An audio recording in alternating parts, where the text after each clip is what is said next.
হীরা মানুষের চিরন্তন আকর্ষণের প্রতীক। রাজা বাদশাদের সময় থেকে এখন পর্যন্ত এর চাহিদা আকাশচুম্বী। দর্শক, আরও জানব সঞ্জিদা সিলভিয়ার প্রতিবেদনে। হীরা সর্বপ্রথম ভারতে আবিষ্কৃত হয়। পাথরে বজ্রপাত হলে মূল্যবান এ রত্নের উৎপত্তি হতো বলে বিশ্বাস ছিল। অলংকার বা যুদ্ধে হীরা রক্ষা কবচ হিসেবে কাজ করত বলেও মনে করতেন অনেকে। প্রাচীন গ্রিকদের ধারণা ছিল দেবতার অশ্রু বা নক্ষত্রের পতিত স্প্লিন্টার থেকে হীরার জন্ম। হীরার সঙ্গে আষ্টে পৃষ্ঠে জড়িত আভিজাত্য, ক্ষমতার প্রতিনিধিত্ব। সবচেয়ে দামি আর চোখ ধাঁধানো হীরা কোহিনূর এখনো ব্রিটিশ রাজার মুকুটে শোভা পাচ্ছে। এছাড়া পিঙ্ক স্টার, হালকা হলুদাভ দ্য সানকি ডায়মন্ড, দ্য কিউলিনান বা আফ্রিকার মহান তারা, নীলাভ বেগুনি বর্ণের the hope diamond, the orange diamond, the Regent diamond, the blue moon of Josephine diamond রয়েছে দামি হীরার তালিকায়। সংস্কৃতির জগতেও রয়েছে হীরার ঝলকানি।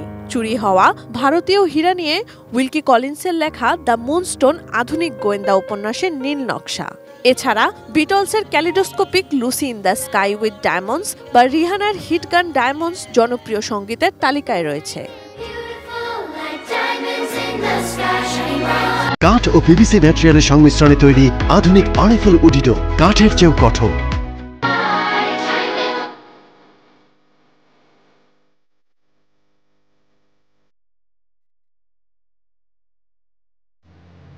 শতকের শুরুর দিকে ভারত থেকে ইউরোপে জায়গা করে নেয় মহামূল্যবান এই রত্ন।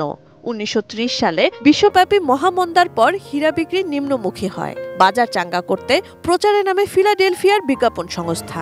A diamond is for ever স্লোগানে তারা আবারও হীরাকে জনপ্রিয়তার তুঙ্গে নিয়ে যায়। How else could 2 months' salary last forever? A diamond is forever. De Beers.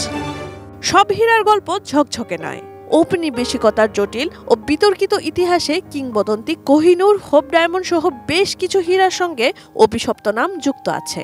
হীরা বাণিজ্যের নির্মমতা উঠে এসেছে হলিউডের একাধিক চলচ্চিত্রে। যাদের ঘামের দামে খনি থেকে উঠে আসে হিরে, তাদেরই নেই মাথা গোজার ঠাই, ক্ষুধার অন্ন। হীরার খনির শ্রমিক হয়েও কানাকড়ি নেই। ও ভাই হীরার খনির মজুর হয়ে কানা করি নাই, ও তার কানা করি নাই। Sanjida Sylvia, desk report, ATN news.